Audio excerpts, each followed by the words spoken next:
How's it going, everybody? Welcome to the Buns and Thighs podcast, a personal trainer and company production.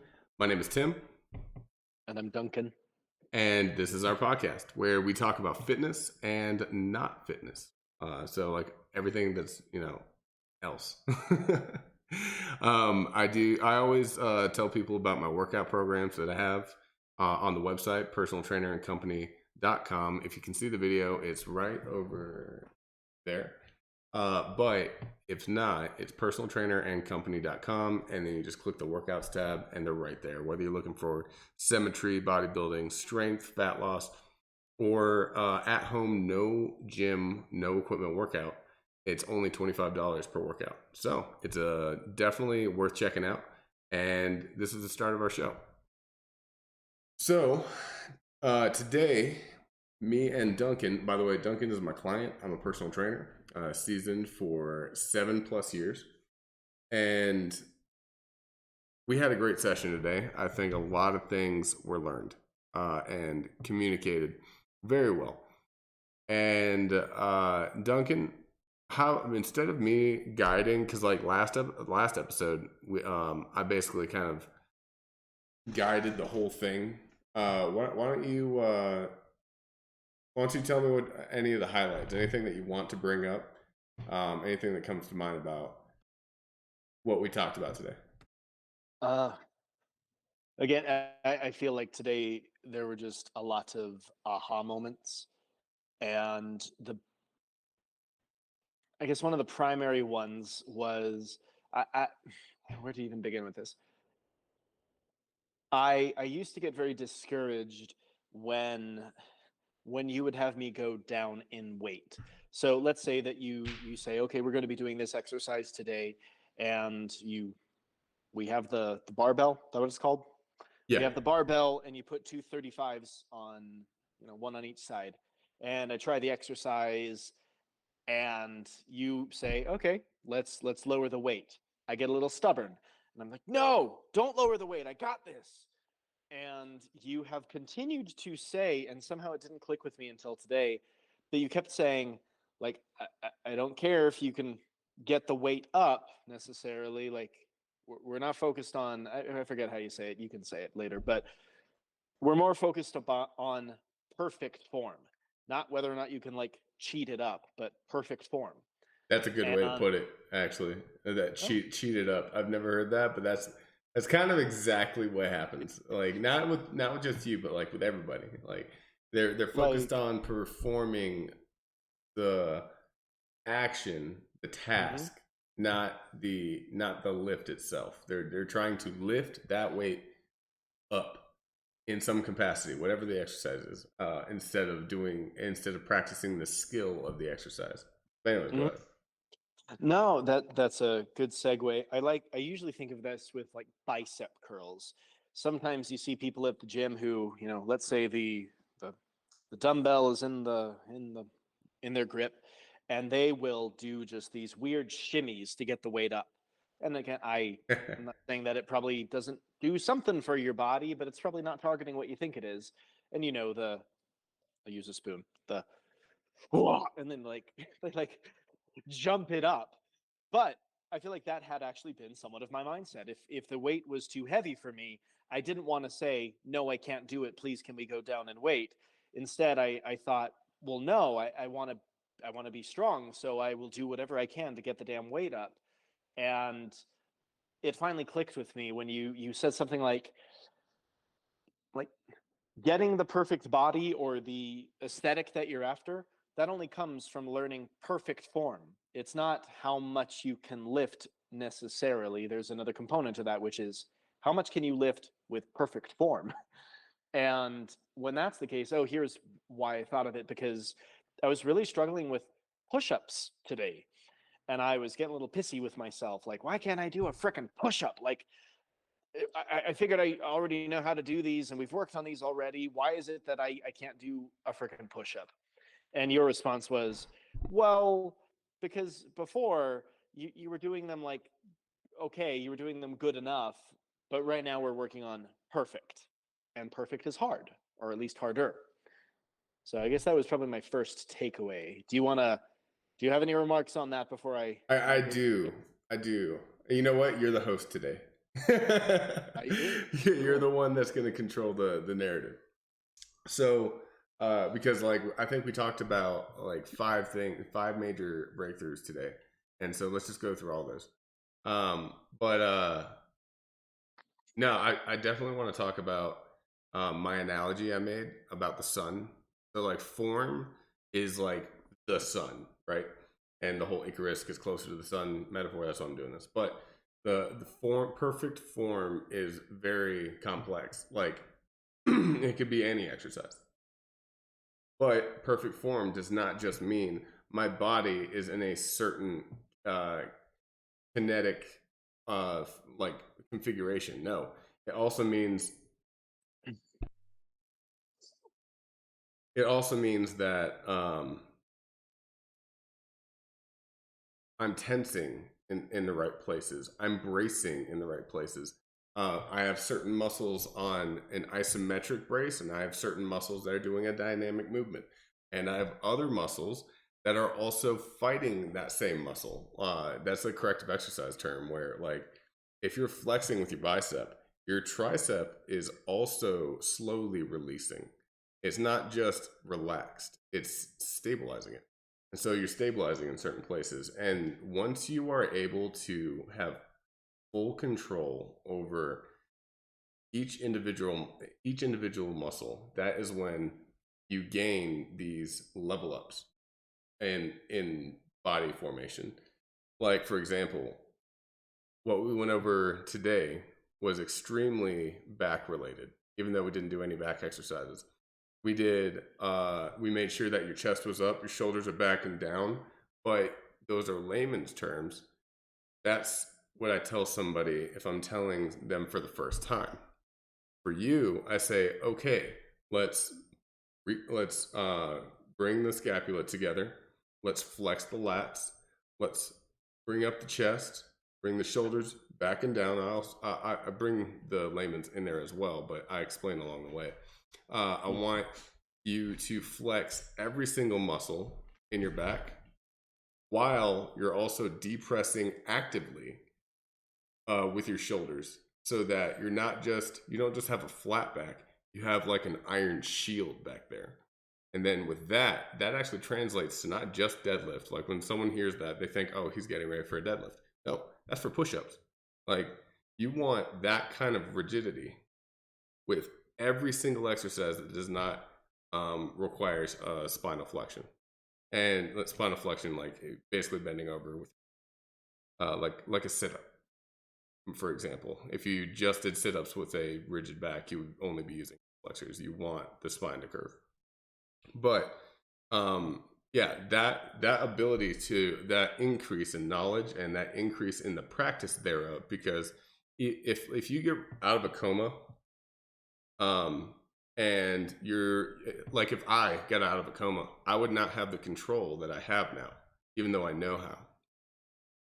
It's also the neural pathways and the practice and the use of, and how bright these neural pathways are. It's the constant practice. It's the over practice. So not over practice, but it's the constant practice that actually brightens the neural pathways and makes that connection, makes that control much easier and automatic almost. So yeah, that's what I wanted to add on to that. Cool. Next, where to go? Next takeaway. I guess we'll go with the corrective exercise thing, my walking. So, one thing you had pointed out probably a few weeks ago, maybe more, was that I have a tendency to walk, what did you call it? Like a duck or something, like duck walk? Yeah, you're duck-footed. Oh, yeah, that. So essentially, my feet, when I'm walking, they're kind of bowed outward. So, like heels in, toes are pointing outwards. And you had mentioned or specified that I need to correct that so that I am actually walking straight. I think the way that you described it was that, like, my middle finger toe, whatever you want to call that, middle toe, is pointing straight ahead, the same direction as the knee. Did I get that right? Yeah. Yeah. And so we were practicing that today, which again, that's another kind of exercise that I kind of hated at first when you were introducing those things to me, because it felt not wasteful, but kind of It felt it useless. wasn't I won't say useless. It wasn't very spicy. It wasn't very dramatic. Like, sometimes when you think about like exercise and I have a personal trainer, it's that I'm going to be down there doing the bench press, which we'll get to that one in a second, but doing the bench press and and my trainer is like, yeah, you can do it, man. And instead, you're saying, walk from here to that wall and back, and make sure that your toes are pointed the direction that they're supposed to. And maybe mundane, that's the word. Maybe it just seems a little bit mundane for kind of the work that I thought I would be doing. But the funny thing that I we came need across today. I Hmm? need to make a T-shirt that says "Lifting correctly isn't sexy." All right. uh, I like that. So what I had told you was that, okay, you had said do not look down while you're walking, just kind of walk forward, see if you can, I guess, maybe just adjust your body accordingly. And as I was doing that, left foot was doing what it was supposed to, and I was really having to work hard to get right foot to do the right thing and face the right direction, face forward while I was walking. But it felt like I was overcorrecting. Like, honestly, it felt like my feet were now going inwards. But you said, okay, now look down. I look down. I'm like, oh, I'm walking straight. But I've spent so much time, like the majority of my life, walking a certain way that correcting it now feels awkward and wrong. And so your encouragement, I guess, was that I need to continue this, being intentional about it for maybe a couple of weeks, maybe forever, but maybe a couple of weeks before the correct way no longer feels weird. It won't be forever. It will. So there's a lot of people that will listen to this that they're like, "Oh, I also walk duck-footed." They think it's a family trait, or it's like a genetic trait, and it's not. It's a learned behavior. It is a preventative behavior, and but the thing is, with you working on it and being like actively trying to walk straight, um 2 weeks, you're not going to fix it in 2 weeks. It'll just feel more normal in 2 weeks. Does that make sense? Yeah. Yeah. And so but once you automatically defer to walking with your feet, both your feet straight, and it's like you don't even have to think about it, that's when it's fixed. So it'll get easier in 2 weeks, but it should take about 6 weeks from the level that you're at. Mm-hmm. And it's a very case by case basis. So anyone listening, don't think that you can fix your duck walk in exactly 6 weeks, and exactly 2 weeks it'll start feeling better. You definitely need a professional to help you Yeah. if you're seriously trying to fix this problem. All right, that's all I had. I sorry I interrupted. I just wanted to add that in. No, no, that I was done, so I was going to defer to you. Okay. So you said that you wanted to talk about the bench press. Did you want to talk about that next, or did you want to save that for later? Well, I can't remember what my other takeaways were, so I guess we'll get to the bench press now. Well, real quick, how about this? Yeah. Let's list them. Uh, so My we takeaways? Yeah, your takeaways so far were the duck walk, the Perfect form. perfect form. Yep. Okay. So I really don't think that we really. I just had the same feeling just now with that when I'm explaining it to you, when I was explaining it to you and it wasn't clicking. I Mm-hmm. had that same feeling just while I was talking. So let me try that again while you think about your takeaways, um, that and how you want to list them. So talking directly to the viewer here, if you're wanting the perfect body, right? If you're wanting the like the Thor body, or like a Hollywood style body, and you're wanting symmetry and you're wanting proportion and all that, that does not come from being as strong as possible. It doesn't. It comes from a different style of training. It's being as perfect as possible in form. So as your prowess grows, when it comes to your ability to do perfect form and feel it in the right places, that in turn stimulates the correct muscles in a proportional and symmetric way that gives you that body. So the more perfect and the more prowess you get towards knowledgeable lifting, your body literally reflects that in a symmetrical and attractive way. Like it is actually aesthetics. Aesthetic lifting is a category, and this is where that comes from. And that's why it's so technical, because bodybuilders understand this concept, and then we have the high schoolers or the whatevers that are trying to emulate them, and they don't understand this concept, but they're trying to just do the workouts that those bodybuilders are doing, and they're not getting the same results. And they're like, why? And then they think that they're a hard gainer. That is a term in the lifting community where somebody, a real hard gainer is somebody that genetically it's hard for them to gain muscle. It's more of a scapegoat, or people actually believe that they're a hard gainer when they're not. It's just they don't understand what they don't understand. And so getting that kind of prowess, that is how you truly get a Hollywood style body.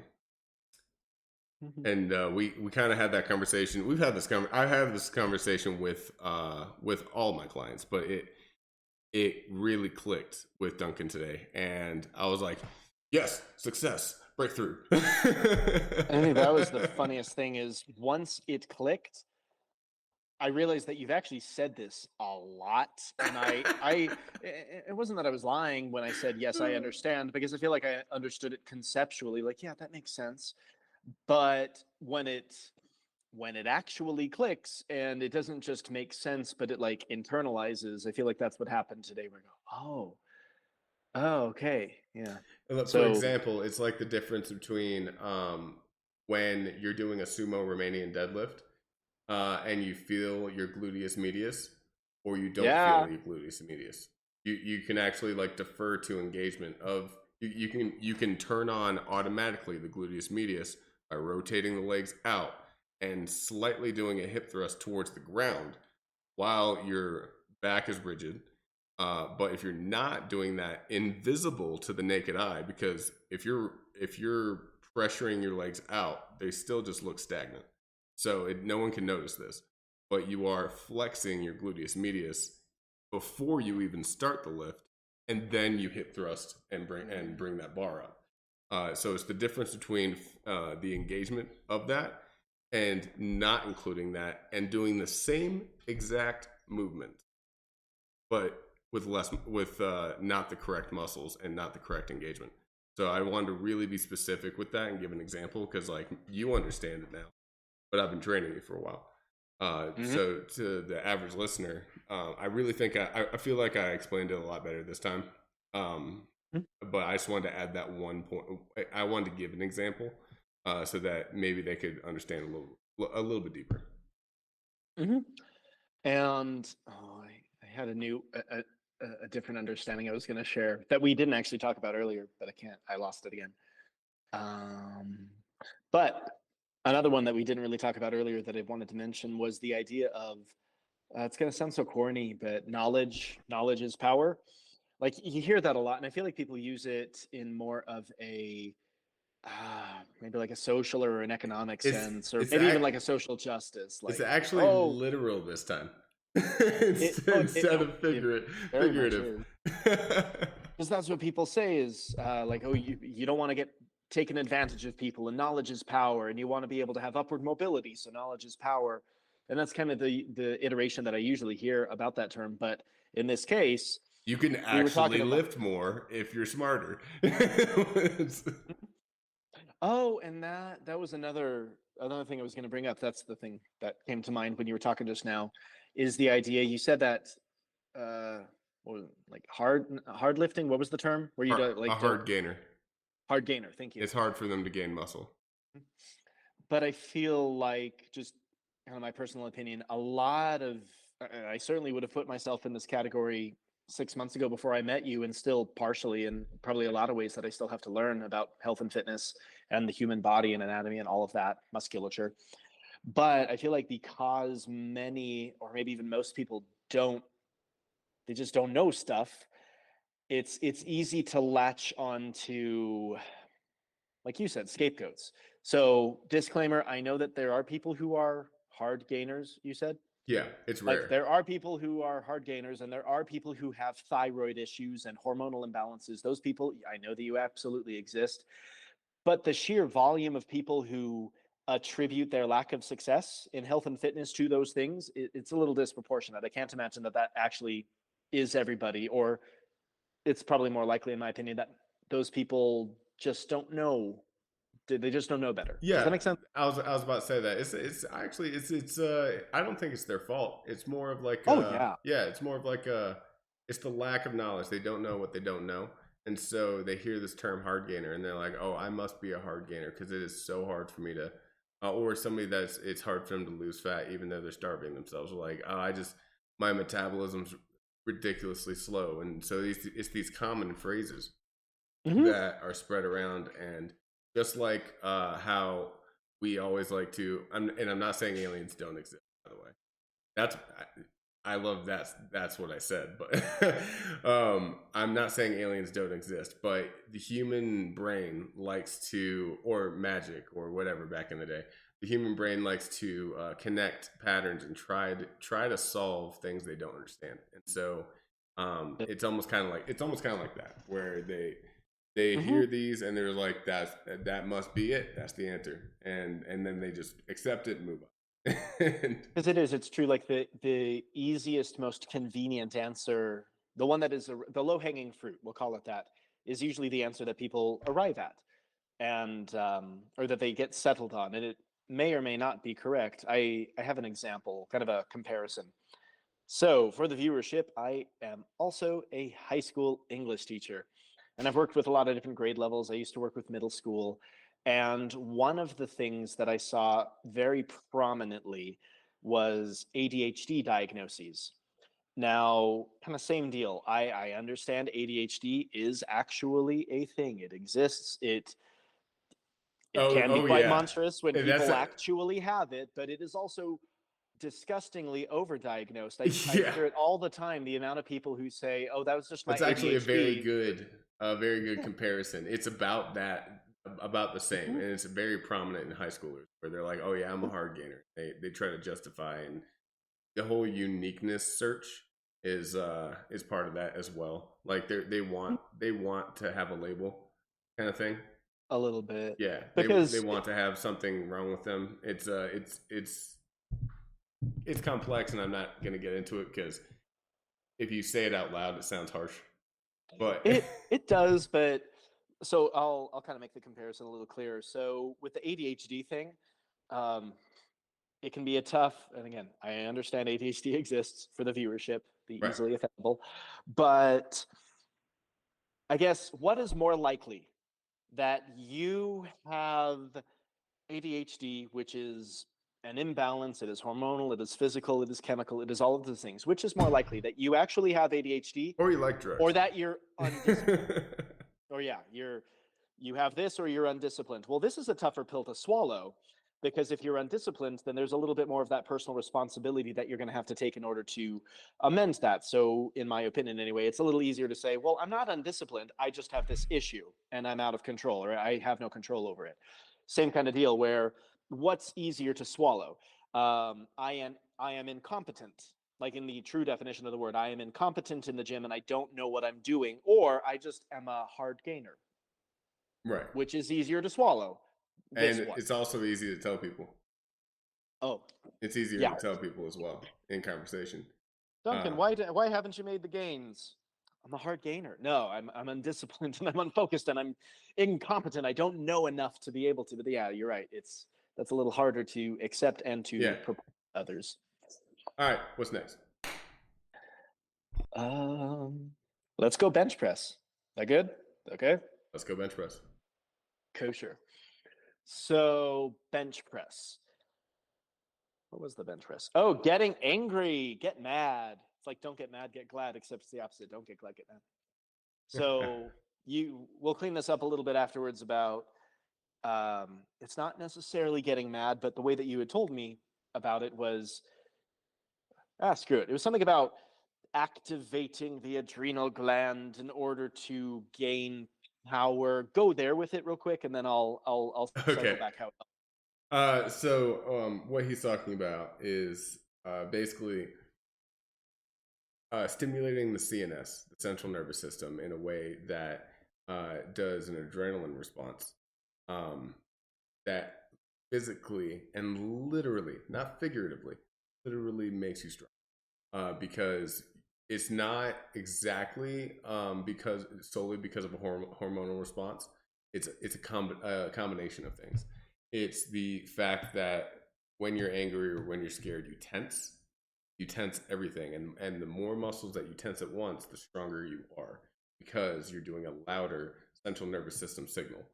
And like, for example, if I was to squeeze my fist, or if I was to try to crush an apple with my hand, and it was just my hand, and I'm sitting down and I'm relaxed with the rest of my body, my chances of doing that, I would say, are about 50-50.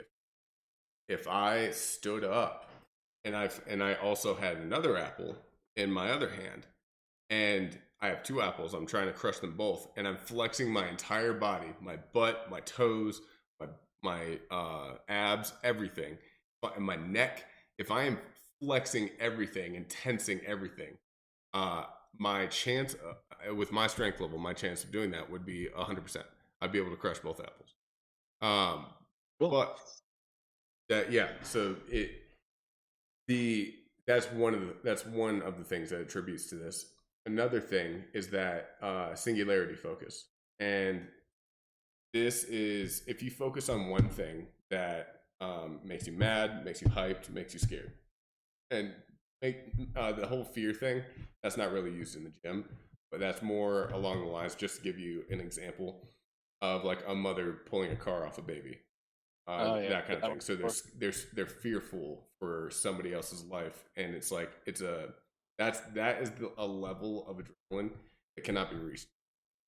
By the way, so what we're doing is just we're tapping into an emotional response that triggers higher central nervous system stimulation, and so therefore you are actually stronger, like physically stronger, just by focusing in a certain way. Cool. Yeah, and you saw that firsthand today. I did. I'd like to talk about that now that you've kind of given the context. So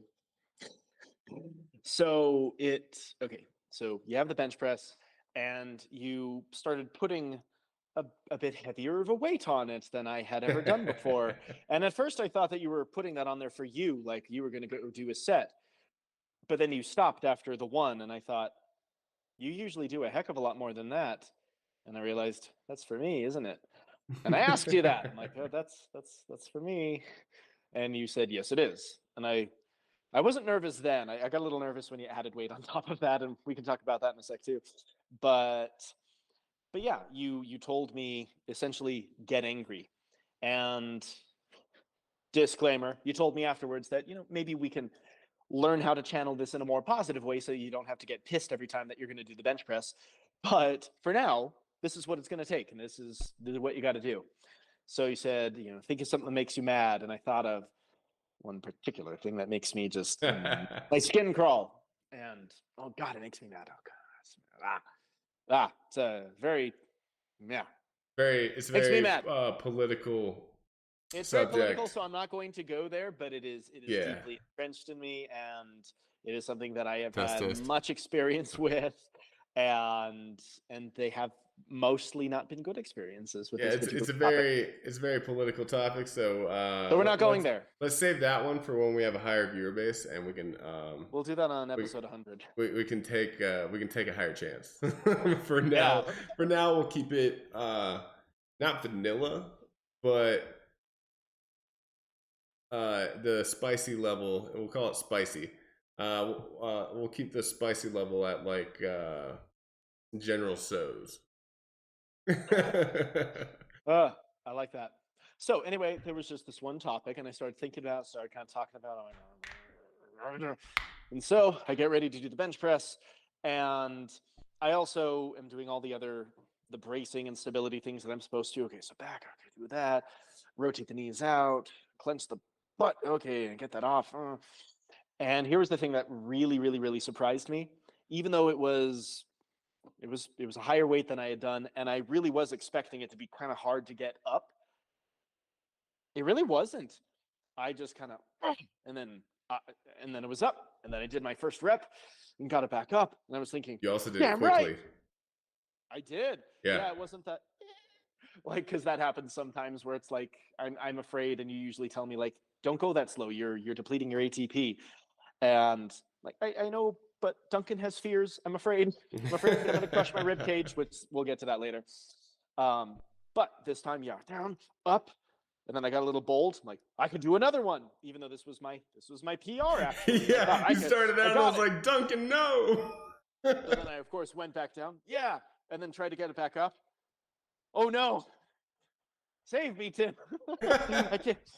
I feel like a Viagra commercial. Can't get it up, Tim. No, sorry. So, but then you were able to nicely spot me. You let me sweat there for a little bit. I there. did. You did not jump I in. saw that you went for the second one and you froze like halfway. You touched your chest with the bar on the second one, and then you came up about 4 inches, and then you're like, Tim, get it.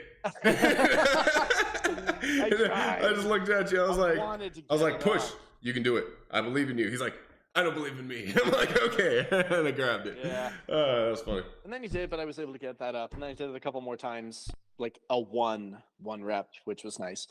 But still, that was a pretty nice confidence booster. And one of the funny things that the ensuing conversation after that was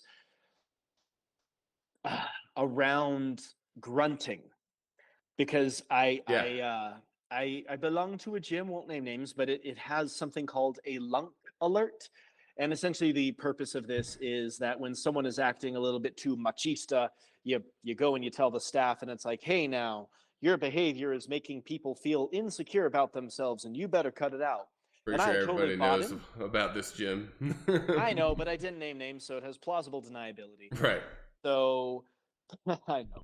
But I had actually bought into that mentality where I would see these guys at the gym, especially the ones who might grunt, and I would roll my eyes and go, ugh, show off. I mean, who do you think you are? I have made fun of these people, like the, people who make the noises like that in the gym. And this was the first time that you pointed out, like, Duncan, you just grunted. It helps. It does? I thought it was just, pieces of shit did that to show off how manly they are. But you said that there's actually like a physical utility to doing that. So what was that? Oh, so grunting is basically your body. It's actually involuntary. It's automatic, and it's your body flexing your diaphragm, and it's basically helping brace your core inwardly. And so with the stronger core, your entire body's stronger. Just along with the whole, like, the more you flex, the stronger you are. The tenser your body is, the stronger you are, because you're pushing against a hard substance rather than a mushy substance. Mm-hmm. But yeah, no, that's exactly why, like, people in karate, like karate movies, the hi-ya, it's they're actually flexing their diaphragm, so their kick is actually stronger than without it. See, that was pretty revolutionary to me. I did not know that. I thought that was just meat-headed people were doing that type thing. I didn't realize that there's actually a purpose. And a lot of people think this way too. That, like, the judgments fly, dude, and it's on both sides as well. It really is. And there's the avid gym goer who knows a lot of this, and then they see the people on the other side, and they're like, those lazy people, you know what I mean? Like, you need to find some motivation, like, take care of yourself. Like, those are all like the judgments that come from one side, and then another side where it's on the side that doesn't know what they're doing when it comes to lifting or nutrition or like just health and fitness in general. And all the stigmas are there, like, oh, that look at that buff dude. He's an asshole probably. Must be a greasy douchebag because Right, he's got muscles exactly. and Two, shows them off. that person must be dumb as hell because all he cares about is lifting, and somehow that equates to low intelligence. And three, he's just showing off. Look at him; he doesn't need all that muscle. He's just showing off. And there's a lot of actions that are done as well. I literally have been in this situation where I went to a place and they somebody told me that everyone was uncomfortable because I was fit and everybody else was not. And it was like I was like the odd one out, and I was just like, how is that even pertinent? Like, it's not even part of the conversation. And You're too responsible, Tim. Quit taking such good care of your body. right, it's like making everyone feel bad. Like, stop. And yeah, and then there's also the side where they're like grunting is obnoxious. You know what I mean? There's a utility for it. It really is. You go to a gym, and you're gonna hear grunts and sometimes farts. You're gonna That has also been like one of my big fears is like I'm going to be lifting and then like fart and everyone's going to be like, oh, you're a not disgusting gonna lie. pig because you eat. I'm like, I know. No, dude, not gonna lie. I've done that before, and I was going up to I was moving up in weight with the dumbbell. I was doing a dumbbell press, and I was doing 115s, and I did my fourth one, and I ripped one out, and my headphones were in. I paused at the top, did another one, and then put them down. And then I took my headphones out, and I was like, crap. And like, I didn't say anything, but I looked around, not a single person was looking at me. So I was like, yeah, and I was surrounded with people. There's people everywhere. And so I was like, okay, all right. I'm still going to leave, though. And I just left. And I think that's happened to me also. And it's funny because the headphones mask, because there's always that question of maybe it was a silent one, and then you take your headphones off and it's like it happens again. You're like, oh nope, that was prominent. I can tell you right now, Richter I scale. felt that it was not a silent one. Well, such is life. I suppose these things happen. Funny enough, quick weird tangent that we're on, but I'm going to compare it to teaching. I have often felt that in the classroom as an educator, like I could probably, cuss. I could drop something. It has happened. In fact, today I sat down, I knocked something over. Immediately, I thought it was my cup of coffee, which thank God I had put it somewhere else, and I did. Was and a bad word flew out. Like, oh crap! And then of course you scan the room. No kid had a cell phone out, did he? Oh yeah, Get that on that must be Snapchat. scary. That'll suck. Yeah. But I always think I could probably do that, and it would be fine. Kids would forget about it and be like, it's okay, whatever's. But if I fart in class, they will never let me live that one down. I'm pretty sure of it. Speaking It'll be of infamous. watching what you have to do in groups, Yeah. I really liked the conversation that we were having about the comparison between being a school teacher and a correctional officer. For those that don't know, I was a former sergeant in the Florida Department of Corrections State Prison System, and I went to 3 different camps all along the Panhandle, and I got my fair share of experience when it comes to the derogatory term is a prison guard, to being a prison guard. But yeah, I really like the comparison because basically I babysat adults all day that acted like children, and you babysit children all day that want to act like adults. It, in a way, I'm gonna elaborate a little bit. So the main comparison there is that back when I lived in Albuquerque, I worked at a charter school. And here's the thing about the charter school. When I came in, it had only been open for like a year or two. And By the way, essentially, real quick, I want you to think about this. This is going to be going on air, so don't that's say why anything that I know. will get you fired, especially since you're Oh, bringing up your job. oh yeah. Plus, I have absolutely zero compunction saying that the school that I currently work at is, by leaps and bounds, the best place I've ever worked at. Okay. I want you to keep hiring me until I retire, essentially.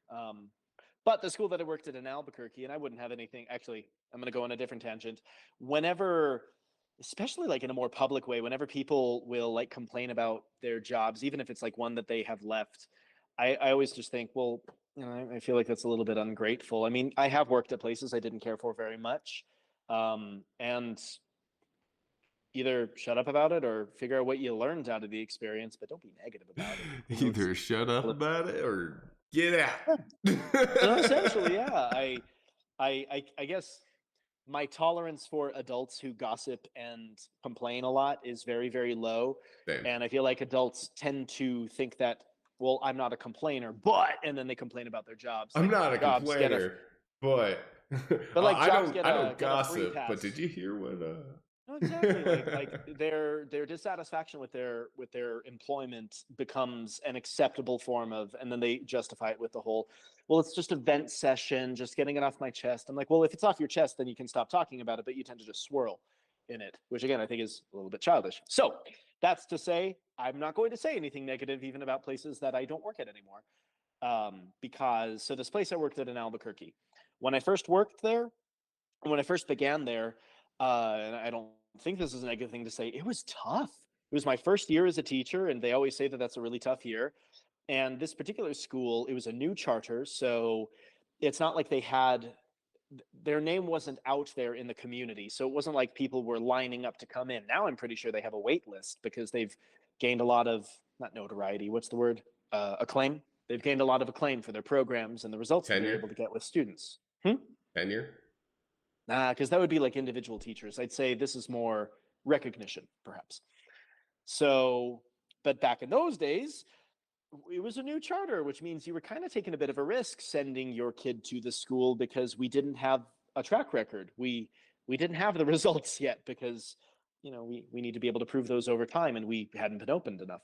So I feel like it became a place where you send your kid when you're out of options. And I know that was the case for a fair number of the students that I had that year. Was public schools aren't going to take your kid anymore. They've been expelled from such and such many districts. Send them to us.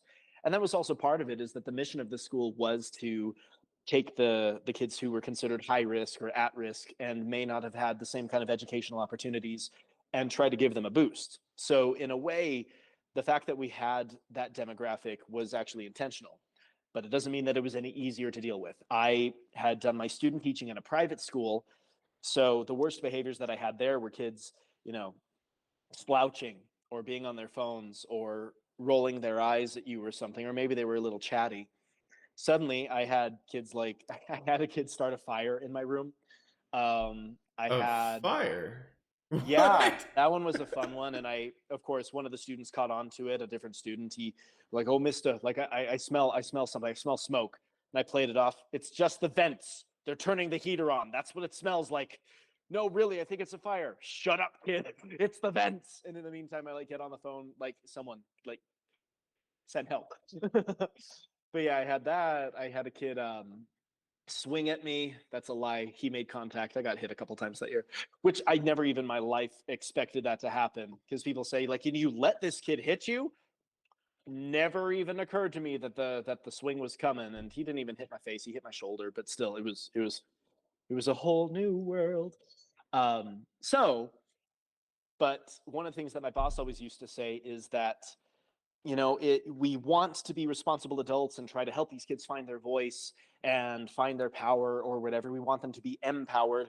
But on the same token, just because they have lived maybe a little bit more life than they should have at their age, and maybe they are a little bit big and they're a little bit extra tough, they look in the mirror and they think that they're an adult already, but they really are not. And therefore, it is our responsibility as educators to still provide the structure and the parameters and not let them off the hook just because maybe they're bigger than us or maybe they intimidate us.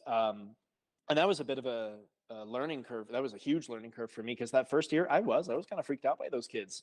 I had never had kids just get up in your face and challenge you that way, and I've learned to deal with that kind of behavior with a little bit more grace and humor. In those days, I would just try to yell back, and then they're like, "Oh, really? You're going to take it here? I'm going to take it here." Now I just kind of tease the way out of it, and generally I get better results with that because everyone likes to laugh. Um, that was a bit of a tangent, but that was to say that was my experience. I don't want to say that it was a bad experience or I had bad kids because I hate when teachers refer to their kids as so this is a good class, this is a bad class, that's a good kid, that's a bad kid. Um, but I did have tough kids. I had kids with a little bit of gristle on them. Hmm. Yeah, and with the comparison of corrections, uh, it's it's kind of the same where you walk in. We were talking about you walk in on the first day, and you have to create a persona that like you have to decide before you even walk in. Like, who do you want to be? Who do you want to portray yourself as? And like we say, you have to come in hard at first and then soften up. And you can't do it the other way around.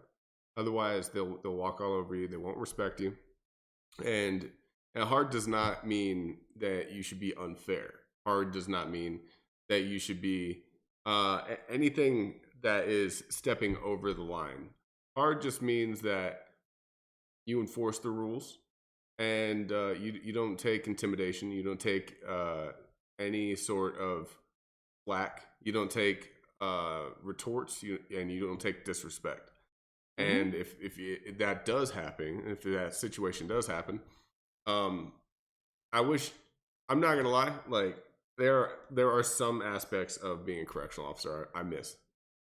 It's it was and some of them aren't good reasons. Like some of them, like one of the things is one of my favorite parts about that job was the psychological warfare that I had with literally an entire camp at a time. So like your reputation um, basically sets the tone for how inmates treat you. And that, I mean, like that almost sounds obvious, but your reputation in a prison is more of a tangible thing than in the real world. Because like everyone knows Sergeant Hilly, like everyone knows, like if you were an officer, Officer Duncan, and it's around 1,200 to 2,400 inmates in one camp, and if you're regularly in a spot where the same inmates are, you may boil down to like a couple hundred, and then it may boil down to 80 if you're just the sergeant of the dorm. And so your reputation is a tangible thing because you'll walk across to like a different part of the camp that you've never been to before, but they've already heard about you. They already have the entire lowdown on you. They already have like if they're really good, they already have your home address. Yeah. So that like after the first year, let me tell you what my Facebook. I almost deleted my Facebook, but my Facebook said nothing about nothing whatsoever. Not even a picture. It was just a close up of like my beard or something, and yeah. So you have to like create this persona to try to control the narrative of your reputation. And I feel like it's kind of the same when it comes to like a charter school, where it's like a rough and tough kind of school. You know what I mean? Mm-hmm. And funny enough, I like that you had mentioned that you have to be hard at first, but being hard does not even necessarily, it does not mean overstepping. And I think in teaching, I used to hear this thing in like teacher education. So when I was in college to become a teacher, you'd hear this thing where they would say, "You do not smile until Christmas," and the idea being like you are firm and tough on the kids, and you do not let them get away with anything, and finally you can loosen up around Christmas. And I understand, and I do kind of agree with that in theory, but I feel like the implication there is be an asshole, like be mean, yell, and just be this disagreeable person to the kids. Whereas again, it took me a couple of years to find that persona, like you called it, but I have found that fun balance to be able to be comical, be humorous, maybe be a little bit extra silly, but also set the expectation that Have the rules are the authority. rules, and the rules exist for the rules are not there to make you unhappy. It's not like the powers that be of the school had a breakfast one Sunday morning and be like, how can we piss these kids off even more? Oh, I know, we're going to make the cell phones a really big deal. That's really going to make them just cringe. It's like, no, we're doing these, and the rules exist for your advantage, for your betterment. We don't want you on your cell phones all the time because that means that you are now disengaged. And there's the science that says that once you like look at your device, it takes longer for like all that. And Right. so, And like with the rules in the prison, like those aren't arbitrary either. Like those are made literally to protect the officers' life. Like, mm-hmm. for example, women are not allowed to wear a ponytail because big man could grab it and yank it and drag it and and use it as a handle. Uh, Yeah. that's a horrifying notion. But funny enough, I guess it kind of relates, and it's going to be a little bit of a grim comparison. But angsty teenagers sometimes bring things to school that they shouldn't. And I'm not talking about drugs, I'm talking about weapons sometimes. Ooh. And so, yeah, we actually did have a situation at the school. I'm pretty sure it made the news, just local news. This is back in, I don't know, January, February, where a student did bring a weapon to school. But some other student, I don't know who this person is, no one does. It was anonymous, but they used this hotline to kind of tip us off. So we were able to quell it before anything unsavory was able to happen. But here's kind of the comparison that I'm going to make with it is the school that I worked in Albuquerque used to have this thing called they called it radar, and it was the idea that you have to be watching the kids like a hawk. You're not going to be untoward about it or make it creepy like staring at them, but you have to be hyper aware of everything that is going on in the classroom. So my personal opinion is when teachers are a little bit lax on that front and they're like, I just like to be the easygoing one, the loose one. I say, okay, that's actually very irresponsible, borderline dangerous, because you should be hyper aware in a classroom setting of what is going on and the affect that the students bring. And I don't want to make it seem like that's all you do because the kids are always going to screw up, because I don't believe in that either. But And it these can aren't help a run of the lot. mill kids either. Yeah. Like, right? Yeah. These are like extra kind of dangerous, like already. No, the kids that I work with now, this is just a regular public high school. The ones that No, I I'm not worked talking at for about the now. I'm first. talking about, Oh. yeah. I'm talking about the from the charter school from Albuquerque. Oh yeah. Like nowadays, like I said, once the school grew and it got a little bit more of a reputation in the community, people wanted to send their kids there. But in the beginning days, I definitely had, like, for example, I had the fire starter. Um, Like if for example, anybody that is listening to this and being like, "Oh, that's mean to kids." I will tell you right now from experience and from conversation with hundreds of other officers and just knowing people from juvenile detention centers. Those are actually the most dangerous prisons or jail setting to work at because no self-preservation. they don't have any reservations. They don't have when you drink your inhibitions. There we Inhibitions. go. They don't have inhibitions, and so the the causality of right and wrong, Hmm. it's not learned yet. And so they'll stab you in the neck with a pencil, like they're like for no reason whatsoever, other than just because they're pissed. Hmm. And yeah, and so like yeah, it sounds harsh, And but that's why it's reality. I'm. It is, and I'm trying to be fair because I don't want to give the impression that like every kid is just a criminal in the making, because that is undeniably like untrue. All the kids, every All the kid kids. in the world. Like No. I had a coworker who used to have this thing she would like end her emails with when she was talking about like behavioral issues, and she would say she would end her email with #kids lie. And I thought, okay, you're correct in that sometimes the kids will bend the truth, or they will outright lie if they feel like they are going to avoid getting in trouble. But to push that just as a very basic idea, like kids lie, I feel like really isn't helpful. So same deal where we're talking about like you have to be hyper aware of the kids and what's going on in the classroom. My old boss used to say, it's not because we think they're going to bring guns and drugs. They're probably just sneaking hot Cheetos in the room. But you still do have to be aware for the one kid who does have a grudge and who does want to escape reality or whatever The last and bring thing, something. the last thing that I'll say about this is that preventative measures is That's the way to put it. Yeah, yeah. prevent. If you're consistent on enforcing something, it's going to prevent somebody from trying to do it because they know that they're going to get caught. They know that they know the result already.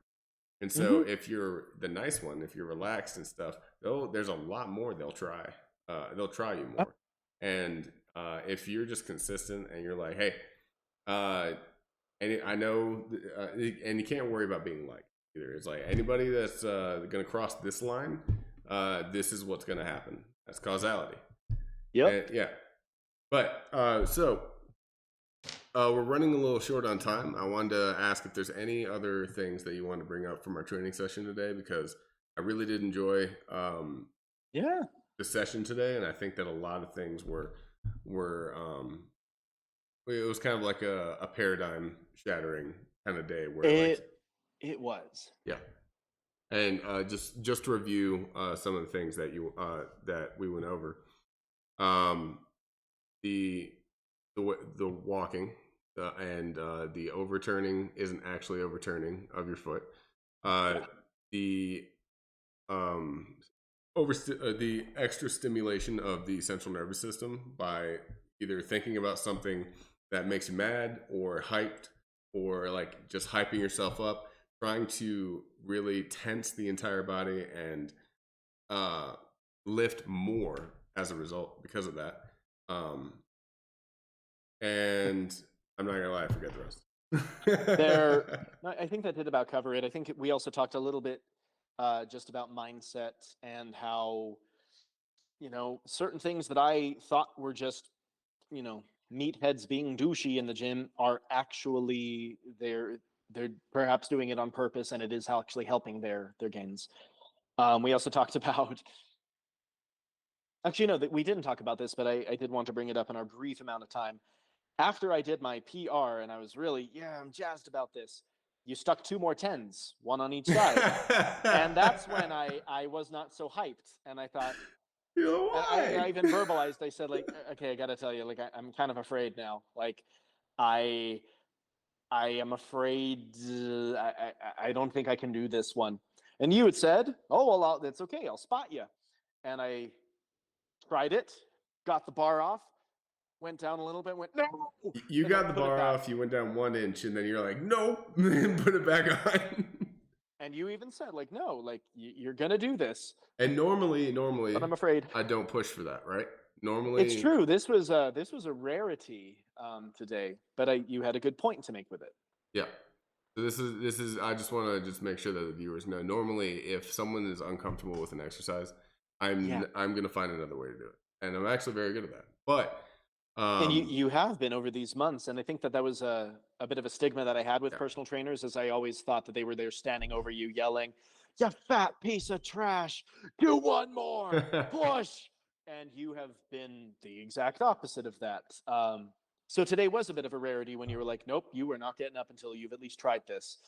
And and you said, "Well, one, you have to trust that I'm here to spot you, and give me a little more credit, give me a little more trust." And my response to you was, it's not that I don't trust you, it's that I'm afraid I'm going to drop it and break all my ribs. And you're like, that brings me to another thing that people believe, or maybe a notion that they go towards, is that the person spotting them just takes all the weight. Yeah, I did used to believe that. Right. And I've actually heard that many times before from people. That they're like, I don't think I can spot you. I'm like, an 11-year-old child could spot me. But if I'm doing 315 pounds, right, and I'm confident that I can do about 80% of it, all I need is 20%, maybe even less, 5% of a lift. And whenever you asked for me to, I did the whole performance today with both hands just to make it feel better. But Thank you. Previous, about 3 sessions ago, I literally just used the tip of my finger and wrote and helped you up because you couldn't bring it up. Remember that? And I do it was just, it's the difference. All you need to do as a spotter is match the difference of what you can't do. So if you can lift 95% of the power of the weight, then all I need to do is lift 5% of that weight. Yeah. That makes sense. Anyways, but yeah, that was a big fear of mine. Because the other thing was I tried it a second time, I'm pretty sure, and I did the same thing where I was going down extremely slowly because I was being very cautious because I was afraid. And you said, like, no, you need to go down faster, just down and up. I'm like, no, if I do that, I'm gonna come down and my ribs are I'm going to impale myself. Exactly. Like if you've ever seen those like Looney Tunes cartoons, like old Looney Tunes, where like something will drop on someone and they'll just completely bend in half, like Wile E. Coyote or something. Right. That was in my mind. I'm like, I'm going to be Wile E. Coyote on the. They on turn the into like a paper version and like start floating a little bit on the above the ground, like a leaf falling. Or I walk away like an accordion or something. Yeah. But you were actually right. I did it a little bit faster. Just okay, got it, and then down. And I did not break all of my ribs. I still couldn't get it up at that point. I'm like, ee. So I was glad you were there to spot because right. That helped me to get it up. I also didn't had break to my spot ribs. About probably 85% of that weight because at that point, I think as soon as I grabbed it, you relaxed. Oh, I did. Yeah, I mean, it's not. It's expected from somebody that isn't like professional at it. It's expected for somebody that's new to the training of lifting this heavy, and they're like, it's almost like a relief. It's like, oh God, thank God you're here. And then because I was like, I grabbed it and I was expecting just to help guide you up. That's what it's called. It's guiding. I just guide you up and help you finish the lift. But or it's called a forced rep. Yeah. But instead, I grabbed it and you were like. And I was like, oh God. And then I broke all my ribs. I guess I didn't realize that I had done that. It's involved. I'll be more aware of that next time. it's like an in the moment thing. It's also subconscious. It's just these small things that people defer to when lifting. Let me tell you what, being a personal trainer, like actually like a pro personal trainer, not just like I don't like to talk down about anyone in my field, but like somebody past 5 years of experience, it would be me, and then somebody otherwise would still be learning, in my opinion. And we're never done learning, but there's a lot about people that you get to learn about subconsciously. Like there's a lot of subconscious like tics and like automatic deferments and like things that you just automatically do, like that normally you wouldn't even think about. And I'm not gonna lie, it's pretty cool. Yeah. I feel weirdly to close this off, kind of by bringing it back around. I felt very much that way as a teacher. I mean, I do actually. I am a voracious reader, so I like to learn about like developmental psychology and philosophy and things like that. So that definitely helps. But being in the classroom, it's like, I don't know what the word would be. Like, I feel like a researcher some days. I feel like I learn a lot about human nature and developmental psychology just through observation.